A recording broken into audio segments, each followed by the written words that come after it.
Vous me les avez tous bien brisés. Du coup, j'ai décidé de me casser. Et oui.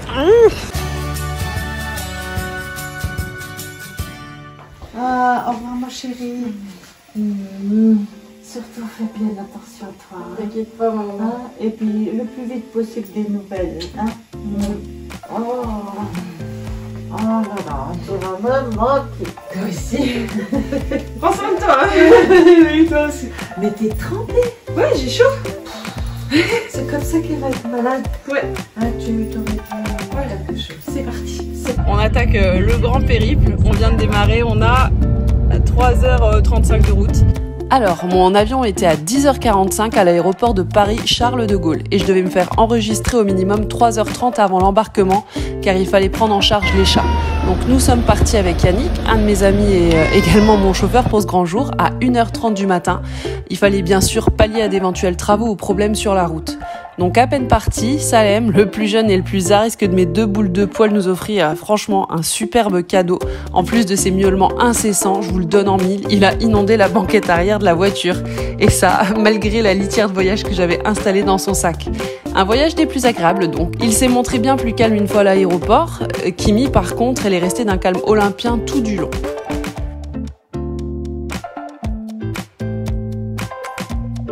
Va ensuite le moment de passer au guichet afin de me faire enregistrer car je n'avais pas pu le faire via l'application. En fait, ils ont aussi dû contrôler mes documents d'immigration, mon pass sanitaire Covid et les documents d'identité des chats. Et pour les animaux, le parcours est un peu plus contraignant. Je vous expliquerai le tout dans un autre vlog, mais en gros, j'ai dû payer direct pour Kimi et les 2 bagages qui allaient en soute. Si vous partez avec des animaux, un petit conseil, économisez. Au début, je pense que c'est juste de là jusqu'à l'avion, le décollage, une fois le décollage... Donc ensuite, il a fallu attendre avec la boulette qu'un agent vienne la récupérer. Le mec s'est montré super rassurant, mais ça m'a quand même brisé le cœur de la voir partir aux mains d'un inconnu. C'était l'une des choses les plus difficiles que j'ai eu à vivre cette dernière année et je n'ose imaginer son ressenti à elle.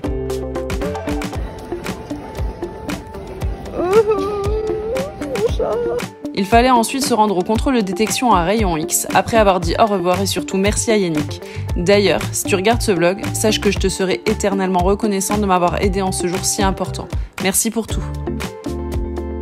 Revenons-en à nos moutons. Donc pour le passage au X-ray, rien de bien compliqué, j'ai dû sortir tous mes appareils électroniques de mon sac et enlever mes bijoux et autres articles métalliques.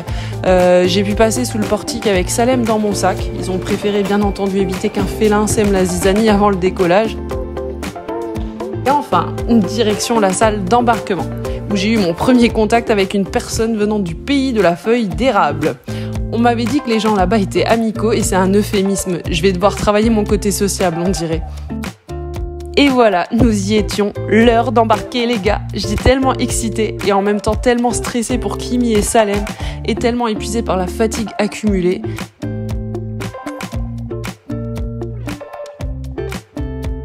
Dans l'avion, j'ai dû positionner le sac à mes pieds sous le siège devant moi.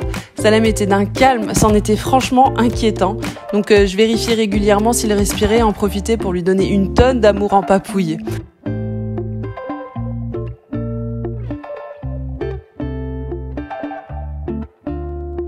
Le vol a été calme, il y a eu quelques turbulences, mais rien de bien méchant, franchement, c'était gérable.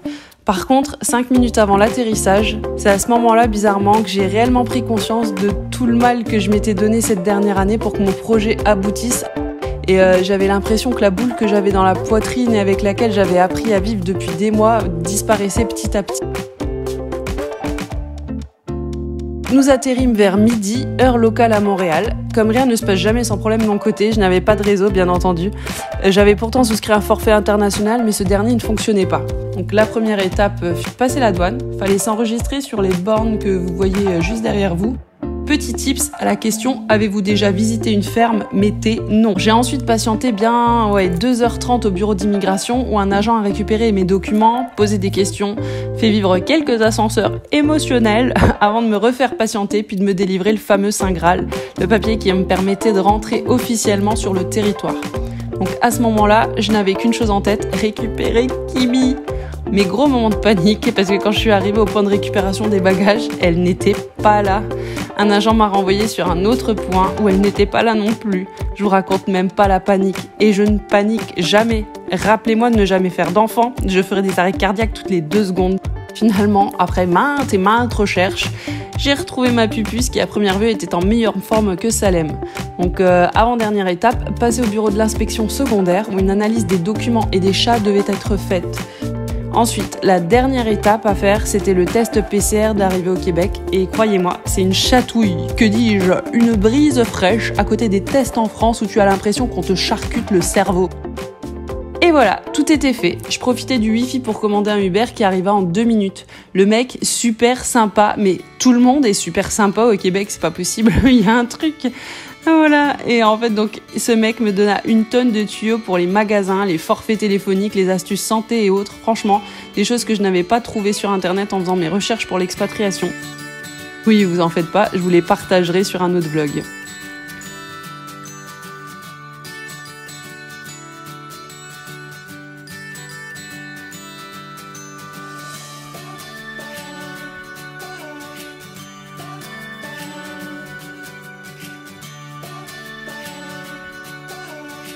Je ne sais pas pour vous, mais moi dans mon cas, c'est la première fois que je visite ce type de pays. Et bien entendu, c'est la démesure totale.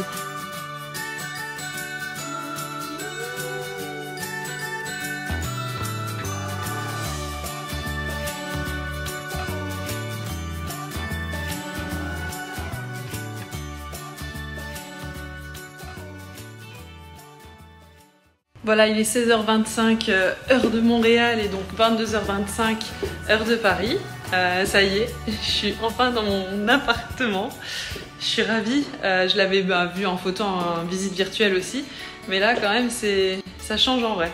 Bon, je vous fais un petit room tour après parce que là, du coup, les petits loulous, ça fait un sacré bout de temps qu'ils n'ont pas bu, pas mangé, qui sont enfermés et qui traînent dans leur urine, tout simplement.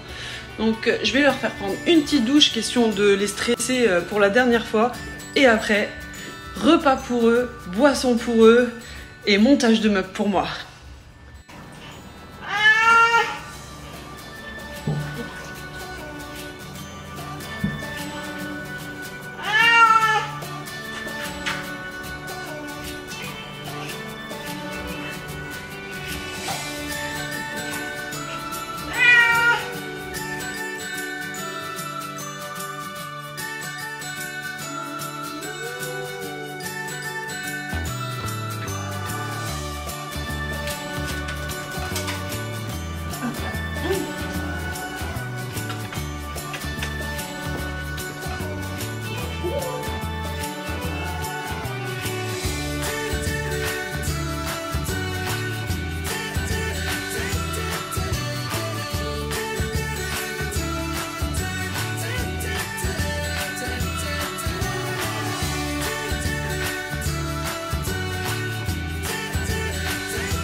Et au final, je n'ai eu besoin de laver que Salem car Kimi s'était retenu tout du long. En sachant qu'ils étaient en caisse du samedi à 1h du matin jusqu'à 16h30 avec le décalage horaire, soit 21h30 d'enfermement.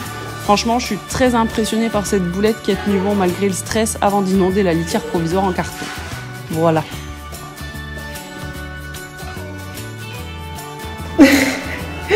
Ben voilà, la première chose qu'elle fait, c'est la litière.